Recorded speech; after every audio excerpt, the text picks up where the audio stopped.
hari yang sibuk. Dok, dok, dok, dok, dok, dok. Mas Nanta, Mas Nanta. Iya Bu Imas, sebentar. Jawab Nanta sambil membuka pintu. Ada apa Bu? Pagi-pagi sudah gedor-gedor pintu. Ada apa? Ada apa? Iyo tos kaping sabaraha Mas. Kumaha mayar kos? Hehehe. Sabar Bu. Uangnya masih kurang. Semoga nanti malam sudah lengkap buat bayar kos. Jawab Nanta cengar-cengir. Ya sudah. Nanti malam ya Mas. Soalnya besok teh si Dede waktunya bayar les sekolah. Insyaallah Bu Imas.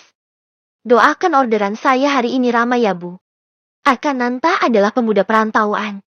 Dia meninggalkan kampung halamannya di desa Cukir, Jombang untuk mengadu nasib di kota kembang ini. 3 bulan sudah Nanta berada di perantauan.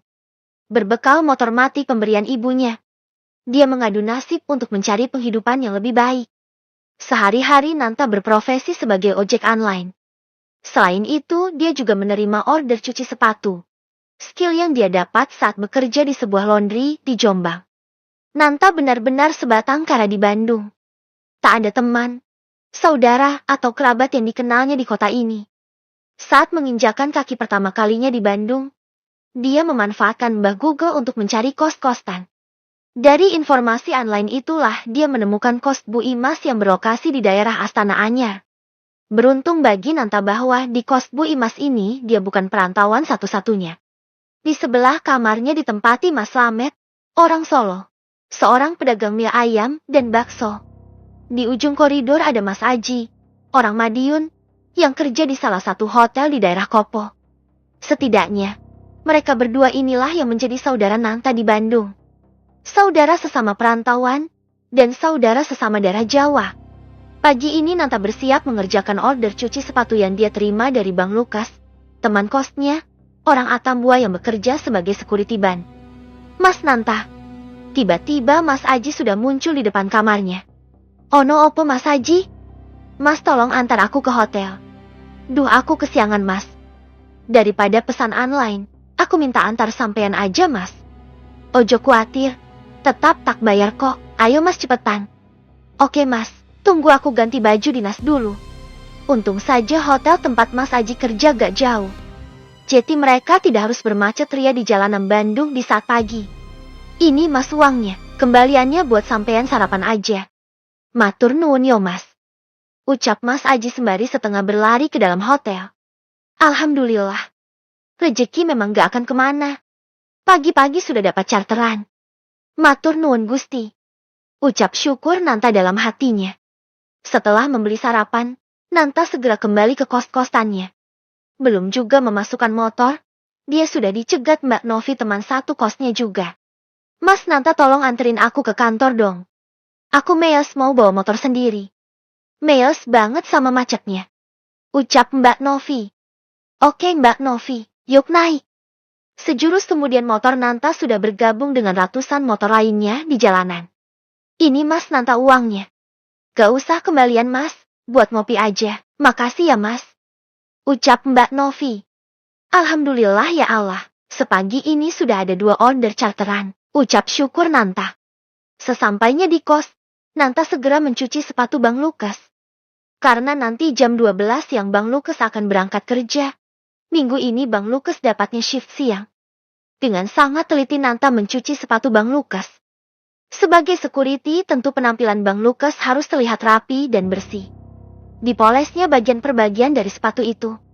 Di bagian sol luar, dicongkelnya kerikil-kerikil kecil yang biasa menempel di sana.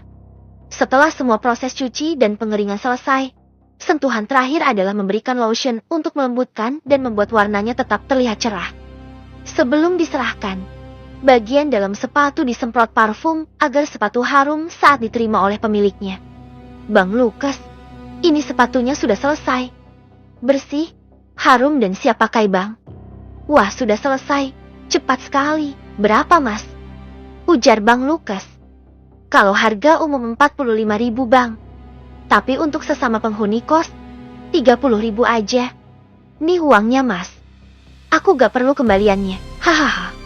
Alhamdulillah. Terima kasih Bang Lukas.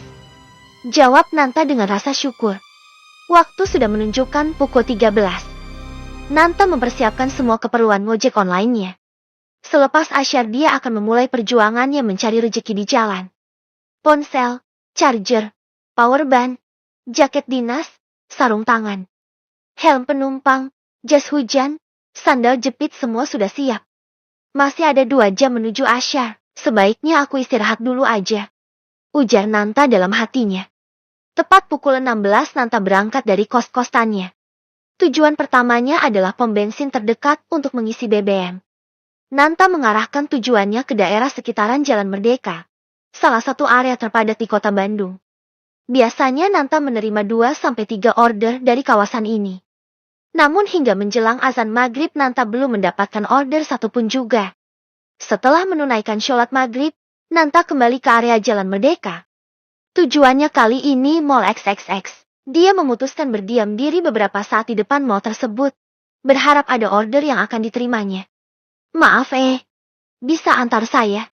Nanta yang sedang asyik dengan ponselnya tiba-tiba menoleh ke arah suara itu berasal. Seorang wanita muda yang cantik, dengan seragam bertuliskan merek sepatu di bagian atasnya. Rambutnya sebahu, kulitnya lebih terkesan kuning daripada putih. Mengenakan rok selutut dan sepatu high heels.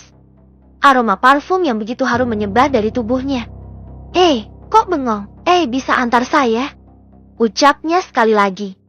Bisa Teteh mau kemana? Tanya Nanta. Ke Asia Afrika, Hotel XXX. Bisa. Tapi saya nggak punya aplikasinya. Offline aja bisa gak? Bisa aja Teh. Saya coba cek harga dulu ya Teh. Jawab Nanta sopan. Ini Teh harganya kalau menurut aplikasi, ujar Nanta sembari memperlihatkan layar ponselnya yang menampilkan harga Rp15.000. Oke, bawa helm 2 kan? Ada Teh. Ini Teh silakan dipakai helmnya. Nanti lewat Jalan Braga ya. Saya mau mampir di Kopi XXX yang samping Museum KA. Siap Teh, jawab Nanta. Baru saja sampai di depan kedai kopi, hujan tiba-tiba turun deras tanpa permisi. Untung saja Nanta sudah sampai di kedai kopi permintaan penumpangnya. Ayo masuk dulu aja. Kita sekalian nunggu hujan reda di dalam. Ajak si penumpang ke Nanta. Nanta tidak bisa menolak, karena memang hujan deras disertai angin di luar. Sekalipun berteduh, dia akan tetap basah. Mau pesan kopi apa? Terima kasih Teh, Teteh aja yang pesan. Saya ikut berteduh aja di sini. Saya nggak akan pesan kalau nggak pesan juga. Jangan khawatir, saya yang bayar. Duh saya jadi nggak enak Teh. Saya pesenin aja kalau gitu ya.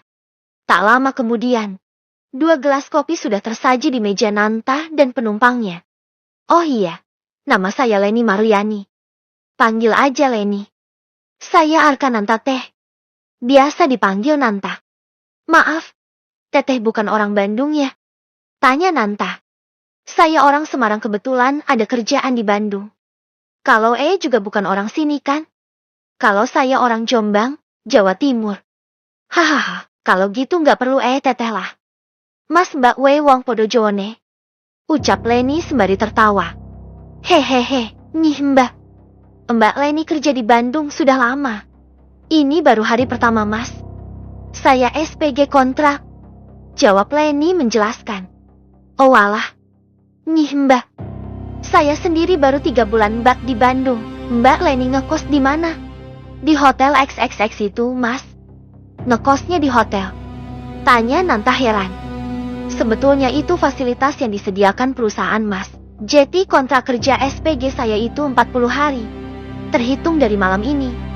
Saya difasilitasi Hotel XXX itu sama perusahaan.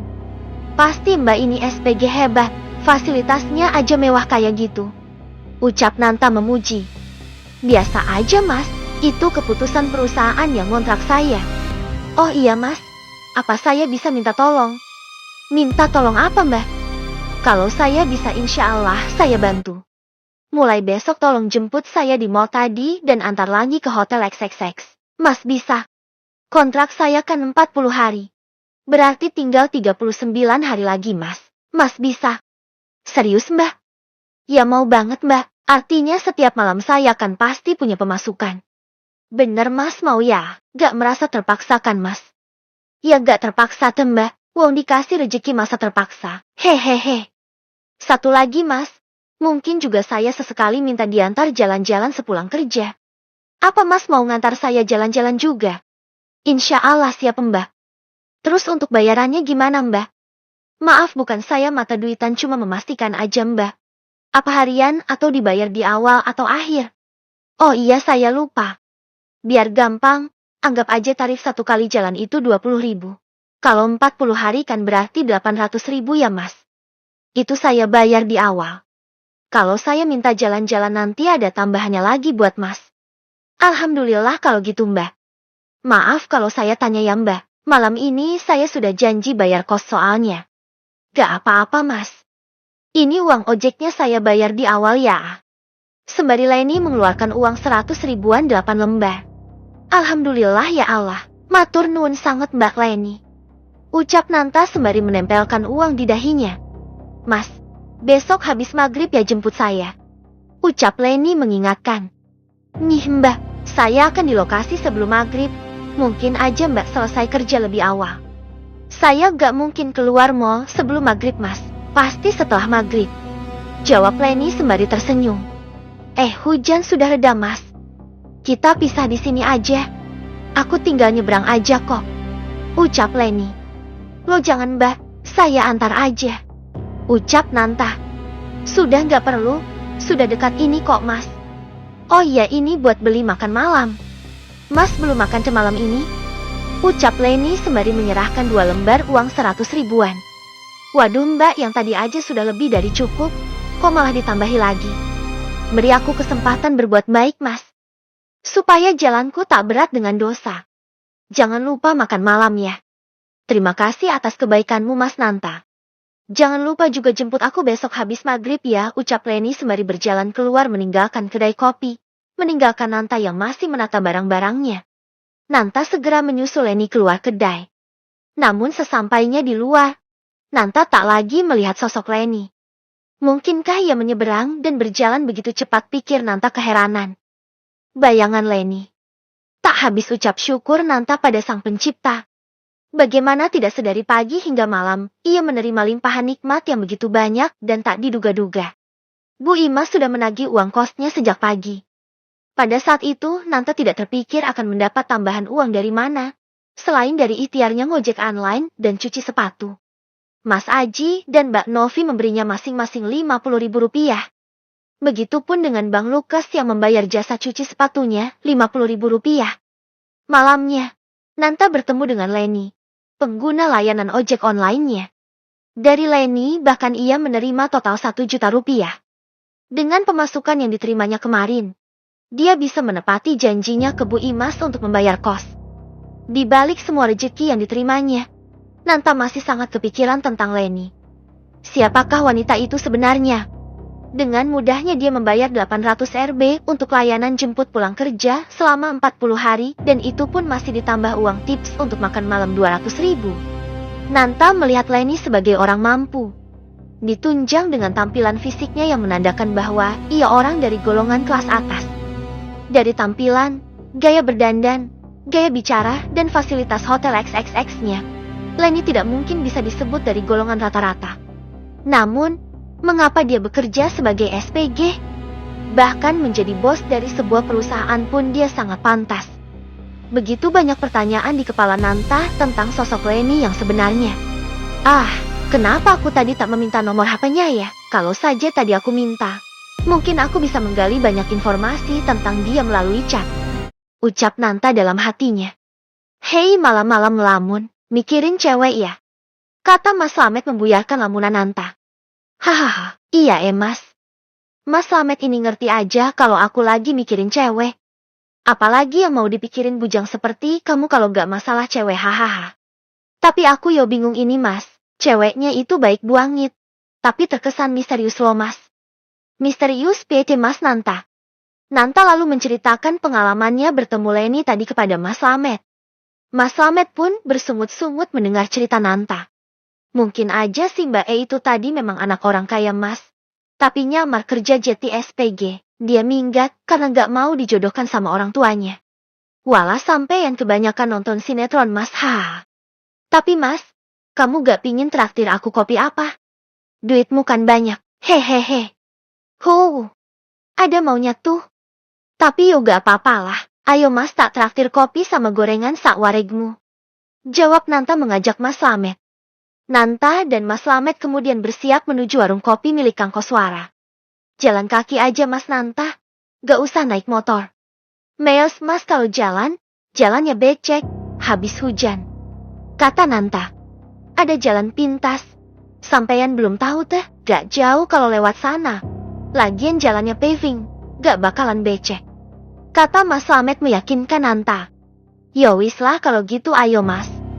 Jalan pintas yang dimaksud Mas Slamet memang memotong jalan lebih dekat ke warung kopi Kang Koswara. Tapi jalannya gelap karena di jalan itu hanya ada beberapa lampu kecil yang meneranginya. Sampeyan lihat lampu itu. Itu warungnya Kang Koswara. Deketi Mas. Kata Mas Slamet. Loh tapi itu kan makam Mas. Masa kita lewat sana? Memang lewat makam sedikit Mas. Apa sampeyan takut? Takut sih enggak Mas. Cuma yang ngapain juga bela-belain dekat tapi lewat makam. Tahu gini mending kita lewat jalan raya aja tadi. Ucap Nanta sedikit menggerutu. Setelah melewati makam, sampailah mereka di warung kopi Kang Koswara. Warung ini buka 24 jam. Kang Koswara bertugas jaga malam. Sedangkan kalau pagi istrinya yang jaga warung. Mas Slamet. Tos lami tuh kadi Mas. Sok mangga calik. Kopi hitam sedikit gula kan Mas Slamet? Iya Kang Kos. Kopi hitam sedikit gula. Kalau si mau kopi apa? Tanya Kang Koswara ke Nanta. Samain aja kayak kopinya Mas Slamet Kang, jawab Nanta. Obrolan di warung kopi memang mengasyikkan.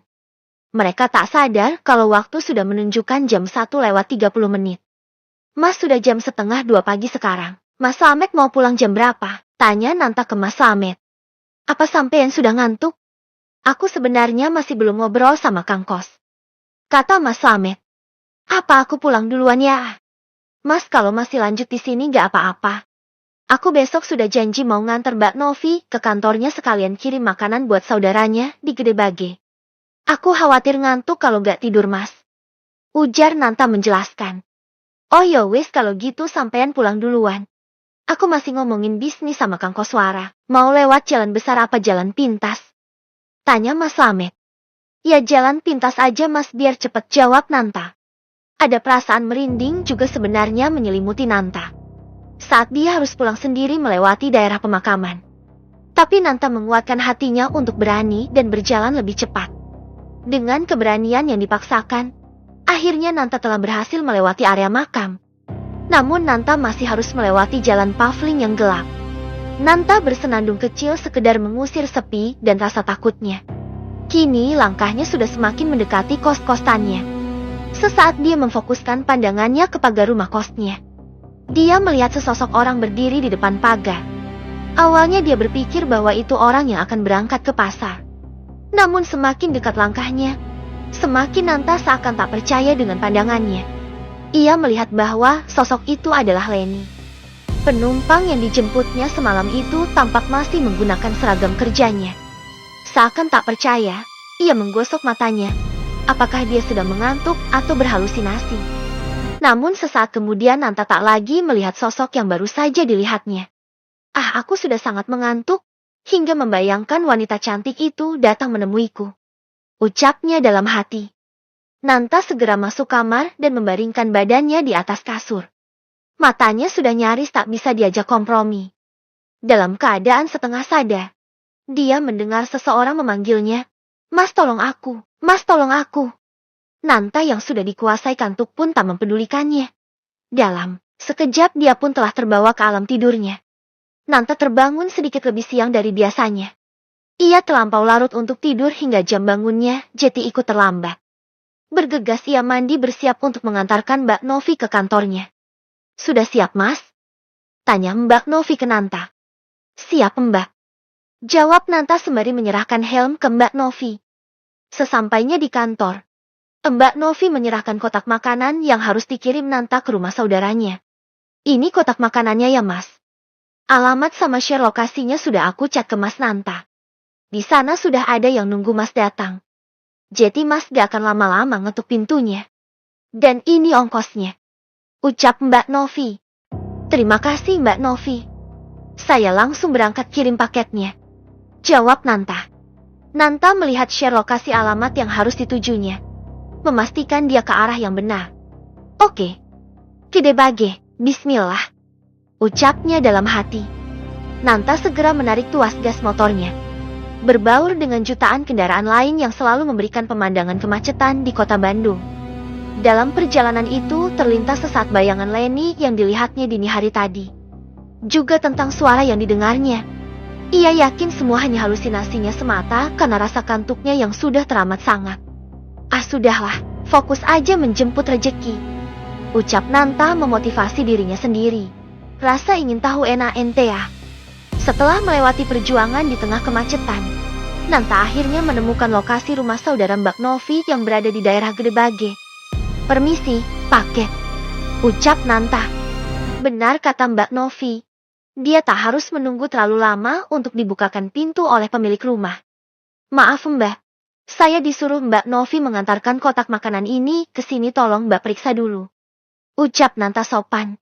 Oke Mas, isinya masih rapi, gak berantakan sama sekali. Terima kasih banyak ya, ucap si Mbak sembari menyerahkan selembar uang 10 ribuan ke Nanta. Maaf Mbak, tadi semua sudah dibayar sama Mbak Novi. Iya saya tahu. Ini buat Mas beli kopi di jalan. Terima kasih Mbak, ucap Nanta sembari pamit. Setelah paket diterima, Nanta segera menghubungi Mbak Novi. Selamat pagi Mbak, paket sudah diterima saudara Mbak Novi. Saya juga dikasih uang 10 ribu Mbak, buat beli kopi katanya. Hahaha, kamu itu jujur banget sih Mas. Itu rezekimu, jangan ditolak. Oke, makasih ya Mas. Ada perasaan lega di hati Nanta setelah mendengar jawaban Mbak Novi. Bagaimanapun ia takut kalau dinilai mata duitan oleh pelanggannya. Hari ini matahari bersinar terik. Nanta mengarahkan rutenya kembali ke arah pusat kota. Berharap akan ada orderan yang dia terima sepanjang perjalanannya kembali ke pusat kota Bandung. Notif order yang dinantikannya belum juga berbunyi. Nanta mengarahkan motornya ke daerah Kiara Condong, menuju stasiun. Dia memutuskan rehat sejenak di warung kopi samping stasiun. Dilihatnya lalu lintas yang begitu padat dan semerawut di sekitar stasiun Kiara Condong. Di bawah flyover ada pasar yang masih ramai, sementara angkot yang ngetem di sana-sini membuat kemacetan tak terelakkan. Belum lagi pengendara motor yang seenaknya memotong jalur atau berputar arah. Suara klakson berbunyi nyaring menekakkan telinga. Sesaat dia teringat kampung halamannya. Suasananya jelas sekali berbeda. Kampung halamannya adalah kota kecil yang damai. Tak ada kemacetan atau kesemerawutan seperti halnya di kota besar. Apalagi di desanya. Sepanjang hari yang terdengar hanyalah lantunan ayat suci atau sholawat dari masjid atau musola. Saat kerinduannya akan kampung halaman terusik. Ada kerinduan merasakan kedamaian di kampung halaman. Namun demi merubah nasib yang lebih baik, ditinggalkannya suasana damai itu menuju hiruk pikuknya kota besar. Ting tong, ting tong, ting tong. Suara notifikasi order membuyarkan lamunannya. Alhamdulillah ya Allah dapat order, ucap syukur Nanta. Dibacanya notifikasi order ojek online-nya. Dendi atau STA Kiara Condong atau Mall XXX. Bismillah. Nanta menunggu calon penumpangnya di pintu pagar stasiun. Setelah itu, mereka meluncur ke lokasi sesuai yang ada di aplikasi. Setelah beberapa saat memulai jalan yang sangat padat, Nanta telah tiba di lokasi tujuan. Dia baru menyadari bahwa dia sedang berada di Mall XXX, lokasi di mana Leni bekerja sebagai SPG. Muncul keinginan dalam hati Nanta untuk masuk dan mengamati wanita bernama Leni itu dari kejauhan. Setelah memarkirkan motornya di tempat pangkalan ojek online, dia pun segera memasuki mall. Nanta masih ingat betul seragam kerja Leni dan juga merek sepatu yang logonya tertera di seragam yang dikenakannya. Nanta menuju atrium, karena biasanya disitulah tempat diadakannya event-event promo yang banyak dijaga SPG. Namun di kawasan atrium tidak tampak ada sebuah event promo atau sejenisnya. Nanta berpikir, mungkin saja kegiatan Leni berada di sisi lain dari mall ini. Sembari mencari, Nanta juga membaca nama setiap gerai yang dilewatinya. Di sudut mall ini, Akhirnya Nanta menemukan gerai sepatu yang berlogo sama dengan seragam Leni. Namun dia tak melihat Leni sama sekali. Di dalam gerai yang tampak ramai itu, hanya ada 3 pramuniaga dan 1 kasir yang seragamnya memang sama seperti yang dikenakan Leni. Nanta menanti beberapa saat. Mungkin saja Leni sedang ke toilet atau membeli makanan. Dia matinya gerai sepatu itu dari kejauhan. Dalam 30 menit tak ada SPG lain yang keluar masuk kecuali 3 pramuniaga yang dilihatnya tadi. Nanta menengok layar ponselnya. Tak terasa sudah 1 jam dia melakukan pengintaian. Namun tak ada juga Leni tampak olehnya. Nanta memutuskan turun dan meninggalkan area mall. Dia memutuskan akan tetap berada di sekitaran mall hingga setelah maghrib. Karena dia telah menyanggupi menjemput Leni pulang kerja selama 40 malam. Rasa penasaran Nanta masih belum terpuaskan. Kali ini dia memutuskan untuk kembali ke gerai sepatu Leni sore hari menjelang maghrib. Seperti sebelumnya, Nanta hanya mengamati dari jauh. Dan hasilnya pun sama. Tak ada Leni di sana. Nanta meninggalkan mall dengan kekecewaan. Misinya gagal total. Dia tidak menemukan Leni di gerai toko sepatu itu. Setelah melewati pintu otomatis, Nanta berjalan hendak mengambil motornya. Betapa terkejutnya ia, karena Leni telah berdiri di tepi trotoar, tempat yang sama seperti mereka bertemu pertama kali kemarin malam. Dilihatnya sosok itu dari kejauhan. Leni hanya berdiri diam bagai paku yang ditancapkan dalam-dalam. Tak ada gerakan sedikit pun darinya. Tak ada gerakan kepala, tangan atau kaki. Leni hanya diam tanpa gerakan. Benar-benar diam. Tak ada orang yang menyapa atau disapanya. Nanta segera mengambil motornya dan kemudian berhenti tepat di depan Leni. "Hai mas, aku kira kamu gak datang jemput aku," ucap Leni sembari tersenyum manis. "Waduh, masa iya gak datang mbak? Mbak sudah bayar lunas biaya jemputnya untuk 40 hari. Dan saya sudah menyanggupi. Janji itu hutang mbak," jawab Nanta. "Aku tahu kamu orang baik dan jujur mas. Insya Allah mbak. Saya berusaha amanah. Ini mbak mau langsung ke hotel atau jalan-jalan dulu?" tanya Nanta. "Kamu belum sholat maghrib mas." "Sholatlah dulu. Bisa nanti kok mbak," jawab Nanta. "Apa mas yakin nanti masih hidup?" ucap Leni dengan mata menatap tajam ke arah Nanta. "Baiklah, saya sholat dulu kalau gitu. Terima kasih saya sudah diingatkan." Selepas sholat maghrib di basement mall, Nanta menemui Leni yang masih berdiri di tempat yang sama. "Alhamdulillah saya sudah sholat. Sekarang gimana mbak?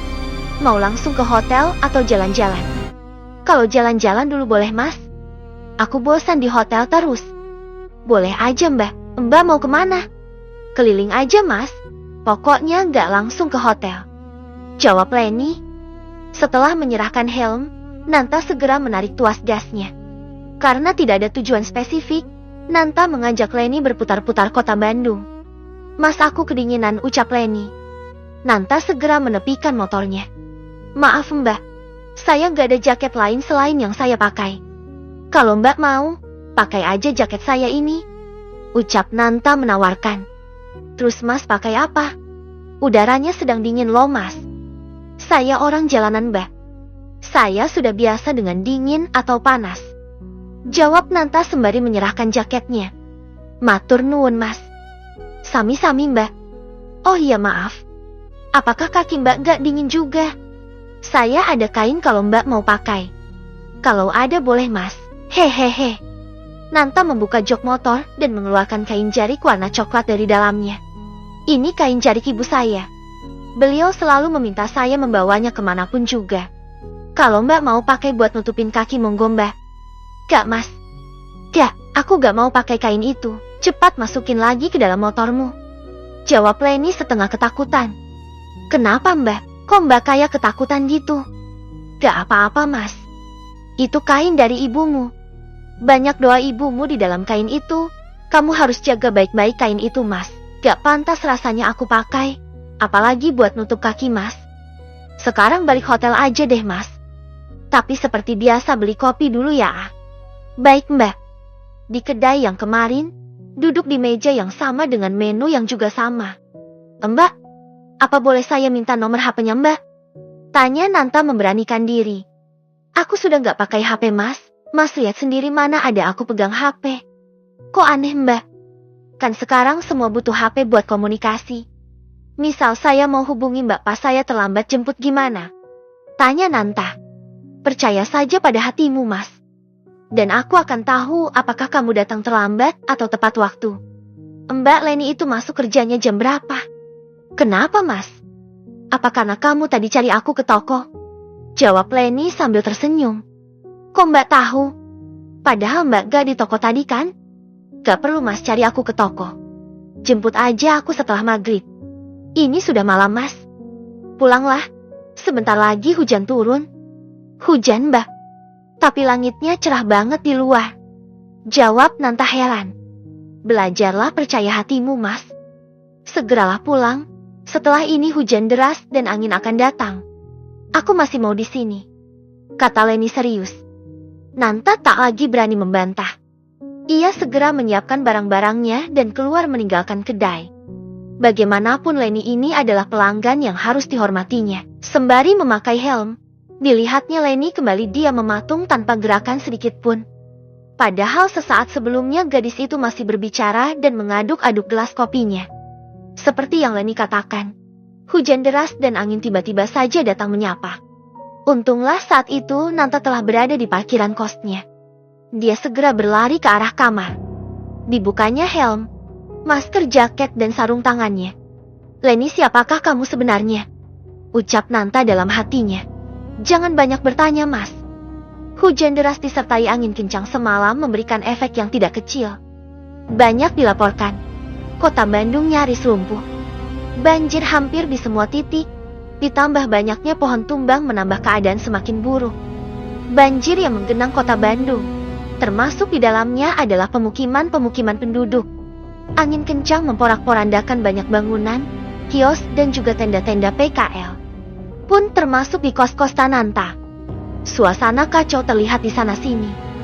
Selain lumpur dan sampah yang masuk ke halaman kos, banyak jemuran anak kos yang hilang diterbangkan angin. Benar-benar buruk cuaca semalam. Nanta dan warga kos lainnya bahu-membahu membersihkan halaman kos. Menata kembali barang-barang yang berantakan akibat badai semalam. Apa yang terjadi benar-benar di luar dugaan banyak orang. Di saat langit sedang cerah, tiba-tiba saja hujan turun deras bersama angin kencang. Gimana daganganmu Mas Slamet? Gerobakmu mana? Tanya Nanta. Waduh mas, semalam itu aku lagi ngelayanin pembeli yang makan di tempat. Baru aja selesai kusuguhkan. Tiba-tiba hujan turun sama anginnya gede banget. Gerobakku tak masukkan ke dalam pasar mas. Daripada ke bawah angin. Ujar Mas Slamet menjelaskan. Hujan dan anginnya benar-benar di luar dugaan yo mas. Wong langitnya masih cerah. Gak ada mendung juga. Kayak air yang ditumpahkan dari langit bior. Lanjut Nanta. Tiba-tiba Nanta teringat kata-kata Leni yang menyuruhnya segera pulang. Semalam Leni menyuruhnya segera pulang karena hujan akan turun dan angin kencang. Bagaimana dia bisa tahu? Wanita itu menyimpan sesuatu. Dia begitu banyak menyimpan keanehan. Siapa dia sebenarnya? Dan apa yang dia mau dariku? Tanya Nanta dalam hatinya. Nanta menerima beberapa order cuci sepatu akibat badai semalam. Dan pagi ini, dia memutuskan gak narik ojeknya untuk bisa mengerjakan dan menyelesaikan order cuci sepatu yang diterimanya. Rata-rata sepatu itu basah dan kotor berlumpur.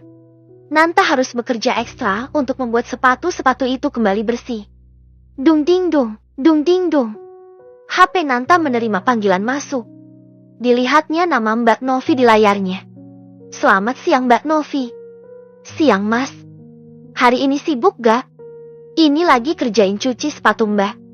Lumayan banyak. Gimana mbak? Nah pas banget. Dila, saudaraku yang di Gede Bage juga mau cuci sepatunya. Bisa. Bisa mbak, tapi gak bisa ambil ke Gede Bage ya. Oke gak apa-apa mas, nanti biar ku bawa ke kos. Iya sih Dila nitip salam tuh buat mas Nanta. Cie, ada apa nih? Hahaha.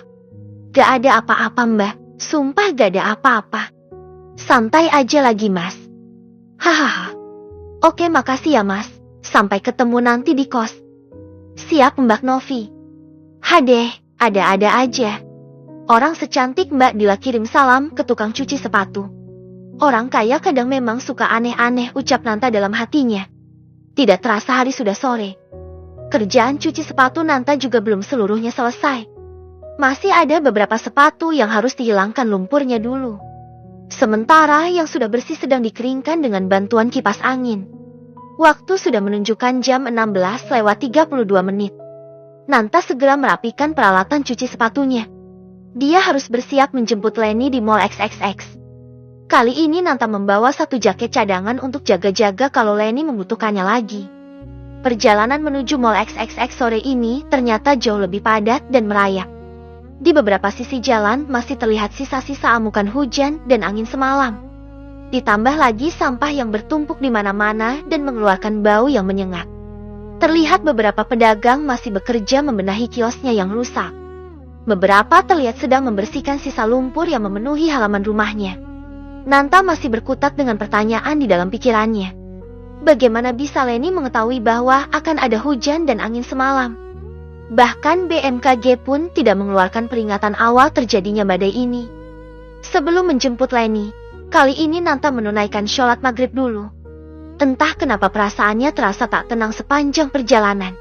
Mungkin otaknya terlalu banyak memikirkan Leni dan segala keanehan yang ditunjukkannya. Nanta memohon semoga Yang Maha Kuasa senantiasa memberikan perlindungan kepada dirinya. Nanta menuju titik lokasi yang sama seperti biasanya. Leni bahkan tak terlihat bergeser 1 cm pun dari titik awal Nanta menjumpainya. "Selamat malam Mbak Leni, maaf lama menunggu," sapa Nanta dengan sopan. "Malam Mas." "Gak apa-apa, Mas. Lebih baik kamu terlambat tapi sudah sholat, daripada tepat waktu tapi gak sholat," jawab Leni. "Hehehe, iya Mbak. Ayo Mbak naik." Kembali satu tanda tanya besar muncul di benak Nanta. Dari mana Leni tahu bahwa dia sudah sholat? Bahkan Nanta tak membuka helm ataupun maskernya. Jadi kecil kemungkinan Leni melihat bekas air wudhu yang mungkin masih membekas di rambutnya. "Kita mau kemana Mbak sekarang?" "Mbak mau langsung pulang. Aku mau ke Taman Maluku. Mas tahu jalannya?" "Tahu Mbak." Nanta segera mengarahkan motornya ke tempat yang diminta oleh Leni. Sesampainya di sana, Leni mengajak Nanta untuk turun dan bicara di salah satu kursi yang ada di taman itu. Sejujurnya Nanta merasa tidak nyaman, karena selain sepi, di taman itu hanya ada mereka berdua. "Enak ya Mas di sini? Suasananya sepi." "Mungkin pas sedang sepi aja Mbak. Biasanya kalau malam juga ada yang nongkrong-nongkrong di sini." "Mbak Leni kenapa minta ke sini?" "Kepingin aja Mas. Sejak dulu kepingin datang ke sini tapi nggak sempat-sempat." "Mas sudah pernah ke sini?" "Beberapa kali Mbak. Ngantar penumpang aja sih. Kalau sengaja untuk datang ke sini juga belum pernah." Suasana hening sesaat. Tak ada pembicaraan di antara keduanya. Saat ini di depan matanya, Nanta melihat Leni yang diam dan kaku tanpa ekspresi apapun. Ada perasaan aneh melihat pemandangan ini. Nanta merasakan merinding di sekujur tubuhnya. Mbak Leni baik-baik aja?" tanya Nanta. Leni sama sekali tak bergeming. Tak ada gerakan sedikit pun darinya. Matanya menatap ke depan dan tak berkedip sejak beberapa menit yang lalu. Tangan dan kakinya diam tanpa gerakan. Bahkan angin tak mampu menggoyangkan rambutnya yang terurai. Nanta hanya bisa diam tanpa tahu harus berbuat apa. Hatinya tak berhenti berdoa memohon perlindungan Yang Maha Kuasa. "Mas, tolong aku, Mas, tolong aku." Kali ini Nanta mendengar jelas suara itu.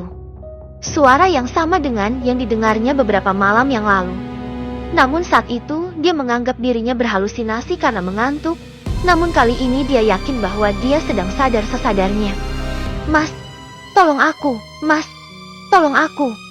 Suara itu berulang dan terus berulang. Nanta memalingkan wajahnya ke segala arah.